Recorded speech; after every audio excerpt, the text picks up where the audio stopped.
नमस्कार बालमित्रांनो. संस्कार कवच महिला मंडळ नागपूरतर्फे मी स्मिता खंदोडे.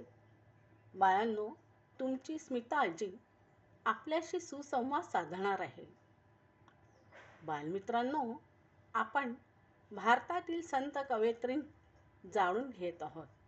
आज आपण गुजरातच्या संत कवयित्री अमरबाई यांची कथा ऐकणार आहोत. गुजरातच्या नर्मदा किनाऱ्यावर एक लहानसं गाव होतं. या गावात संत अमरबाई ही बालयोगी राहत होती. अमरबाईला त्यांच्या आईवडिलांनी वाचन, लेखन इत्यादींचे शिक्षण दिले होते. त्यांच्या घरात धार्मिक वातावरण होते. गुजरातमधील भिलखाजवळील परबवाडीचे संत देवीदास यांची ती शिष्या होती. तिची सेवा शुश्रूषा आजही भिलखाजवळील परबावाडीत प्रसिद्ध आहे. तिला संत देवीदासांचा साक्षात्कार झाला होता.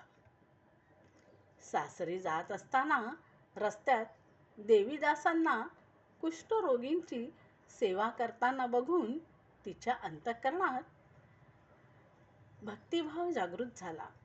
तिने वैराग्य वृत्ती धारण करून मूर्त रूप धारण करून अमरबाई सद्गुरू देवीदासांबरोबर दुःखी, रोगी, पीडित, कुष्ठरोगी, अशक्तपणाने ग्रस्त रुग्णांची सेवा करू लागली.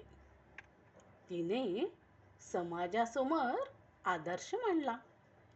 अमरबाईंनी आपल्या साधना, भक्ती, सेवाभाव आणि प्रेमामुळे अनेकांचे हृदय जिंकले होते. त्या गावात एक गरीब शेतकरी राहत होता. तो अमरबाईंच्या दर्शनास रोज जात असे. एकदा त्यांनी त्यांच्याकडे प्रार्थना केली की मला भरभरून धनधान्य मिळावे, सर्वांची मदत मिळावी. तेव्हा अमरबाई म्हणाल्या, प्रेमाची जाणीव होण्यासाठी तुम्हाला तुमच्या धान्यातून काही भाग इतरांना द्यावा लागेल. जेव्हा तुम्ही दुसऱ्यांना सहकार्य कराल तेव्हा तुम्हाला इतरांकडून मदत मिळेल. आपले जीवन धन्य वाटेल. शेतकऱ्याने ताबडतोब ठरविले की तो आपल्या धान्यातून काही भाग देईल. त्याने आपल्या धान्यातील काही अन्न त्याच्या शेजाऱ्यांना दिले.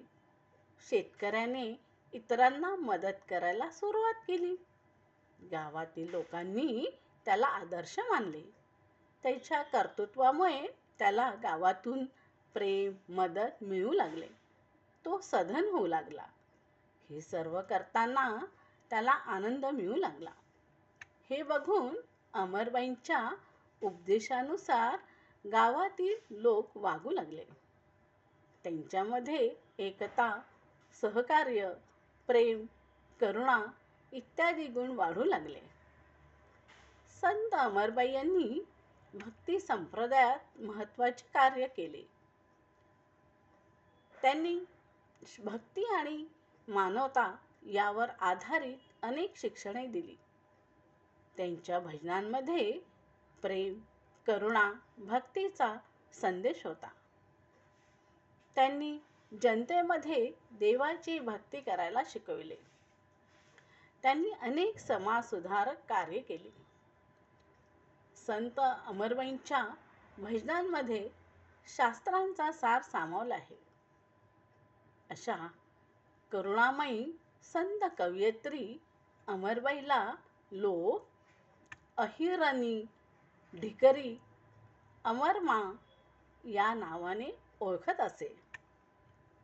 आजही तिचे आहिरनेछे ढिकरी जेनु अमर मा छे नाम एने लाग लगनी हरिनी हारे येणे भजिया सुंदर श्याम हे भजन मोठ्या आवडीने गायले जाते. संत देवीदासांच्या उत्कट भक्तीचे वर्णन करताना अमरबाई म्हणतात, मी तो सिद्ध रे जाणीवे तमनी सेविया, मारे हृदयी दिवसने रात, जीवन भलेने जागिमा. मी तो पुण्याना पाट मंडविया, पाटे पधार्या पीर जशो नो ओळदान. याचा अर्थ असा की अमरबाई म्हणतात, मी सिद्धास संत देवीदासास जाणले आहे, त्यामुळे मी त्यांची सेवा करते. मी रात्रंदिवस जीवनभर सद्गुरूंची सेवा करेल. मी त्यांच्यासाठी पुण्याचा पाठ म्हणते आणि त्या पाटावर आता संत पदाला पोचलेली मी अमरबाई विराजमान आहे, म्हणजे बसलेली आहे. परपाडी तीर्थाचा महिमा गाताना अमरबाई म्हणतात, अमी रे परबना बोळगू अलख देवंगी, तमारा ओळगू परगट देवीदास. टढारे वरण जमे इम ठामे, भोजन करे दुवार नामरे, तना नेजा रोपिया भजन करवारे भरपूर.